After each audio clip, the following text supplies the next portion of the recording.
In the world of politics, we have much to catch up on between Britain electing Theresa May Prime Minister and Bernie Sanders endorsing Hillary Clinton. Also, apparently many ISIS members' computers are 80% pornography, to the surprise of absolutely no one. This is The Loop. Now, as I stated the last time we talked about UK politics on this show, and I was openly roasted over an open flame in the comments, I'm not an expert on the British government. I know about Downing Street, I know about the House of Commons, House of Lords, and the super secret House of Wankers, who, believe it or not, are actually all pretty swell guys. It's just a name, okay? Relax. Now, Prime Minister David Cameron stepped down from his post on Tuesday, conceding the position to new Prime Minister Theresa May, the second woman in history to be Prime Minister after former PM Margaret Thatcher. She's been a member of Parliament for Maidenhead since 1997, which, if you're up on your classic literature, sounds way dirtier than it actually is. However, outside of Anglophile politophiles, not that many people are really aware of her. This is how wild British politics seems to be right now, at least from the outside. A relative stranger just sort of swooped in and took power, and everybody's chill with it. It's like an alternate universe where Bernie Sanders got elected president in the US, or like in any movie or comic book where an alien, sleeper agent, and/or robot takes office and then wreaks havoc with their newfound power. And that does not mean that I think that Theresa May is a super Skrull. I have not, nor have I ever alleged that a British Prime Minister is a shape-shifting alien from the Marvel Universe.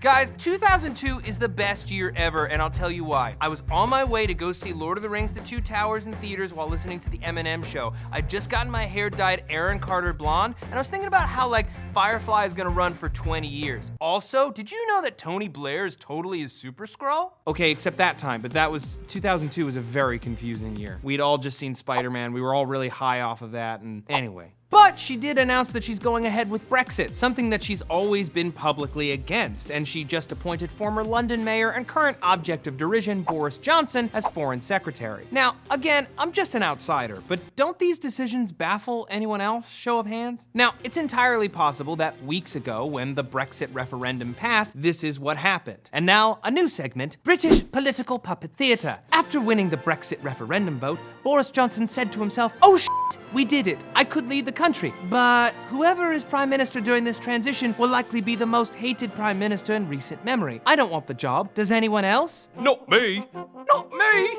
Not me. Not me.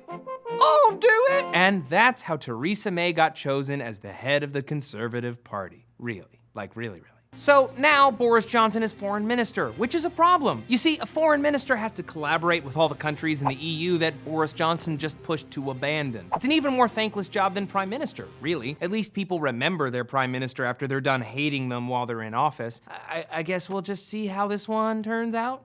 I guess. Meanwhile, the American presidential race is heating up faster than an induction pan. Like crazy fast, in mere seconds. When I'm rich, I'm gonna buy all of them. Like literally all of them. By the time you watch this, Donald Trump will have announced his exciting pick for vice president. And by exciting, of course, I mean as exciting as two snails racing across a beige sheet of paper to the sound of a microwave on reheat. As usual, I'll remind you that we shoot this show on Thursday mornings. We're working on moving it closer to when you see it so we can be more current. But for right now, I'll just say sorry, and I'll follow up on that story next week. Cool?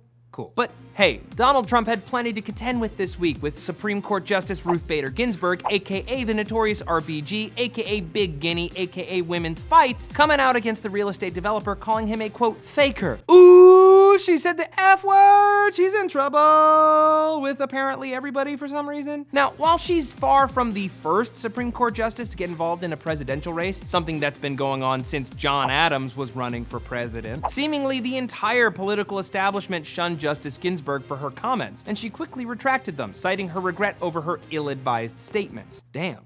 Somebody put Guinea in a corner. I don't like that. Meanwhile, what of the far more notorious HRC? She finally scored her much coveted endorsement from Bernie Sanders this Tuesday after weeks of speculation over whether her embattled former opponent would ever throw support behind her against Donald Trump. But if you listen to his speech, it's less of an endorsement of her and more of a recap of all of the successes and positions that Bernie Sanders accrued and held throughout the race. It's like he took an old speech, crossed out all of the I believe, I support, and I know, and replace them with Hillary believes, Hillary supports, and Hillary knows, which honestly, I have no proof that she believes, supports, or knows any of the same things that Bernie does, except for like 2 + 2 = 4. It's the most begrudging endorsement I've ever heard, and that includes my endorsement of KFC over Popeye's chicken. I know that Popeye's is more flavorful. I know that it's crispier. Their Black & Ranch is the finest chicken sauce available at either chain, but KFC knows how to make chicken. It's got a larger menu. I am being well compensated to let you know that it is in fact better.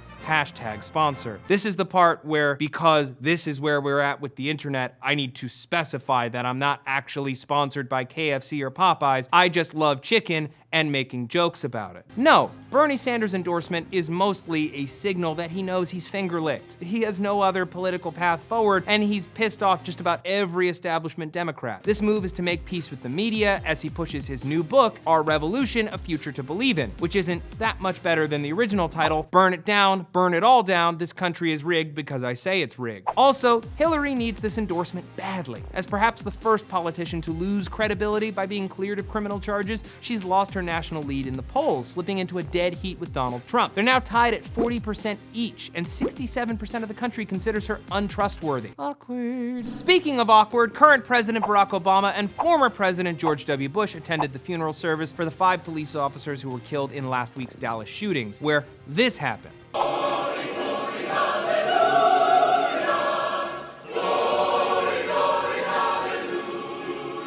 Hey, former President GWB, you can't do that. It's really inappropriate, and a lot of people are very confused as to what he was thinking. Here are my top 5 theories for why George W. Bush was dancing like a happy clown at a funeral. 1, he totally ate 2 pieces of hot chocolate before he went out there. 2, he's been painting in a room with no ventilation for years and paint fumes have melted his brain. 3, he's just a really jolly super Skrull who took the real George W. Bush's place sometime around 2006. 4, he was like this all along and we just chose to ignore it. And 5, the man just loves a good funeral. And finally, Lieutenant General Michael Flynn told the German newspaper Bild that 80% of files found on ISIS computers contain pornography. Shock! Terror! Gasp! Terrorists! They're just like us! This shouldn't come as a surprise. I mean, do you really think that dudes huddling in caves aren't nervously spanking it about 10 times a day? I'm stunned that that number isn't higher. If I was a terrorist, 10,000% of my computer would be pornography. In fact, I would have 18 computers all filled with pornography because it's not like any woman would actually ever want to touch me ever again. So now I want to hear from you. How do you feel about what's going on in Britain? Why do you think George W. Bush was dancing like that? And if you were a terrorist, how much pornography would you have on your computer? Let me know down in the comments below. Like this video, subscribe to the channel. I'm Matt Lieberman, and until next time, you're in the loop. Thanks for watching. At the same time, 183 people have laid down their lives in the line of duty. Alaska, this good. Are you just drawing the rareware?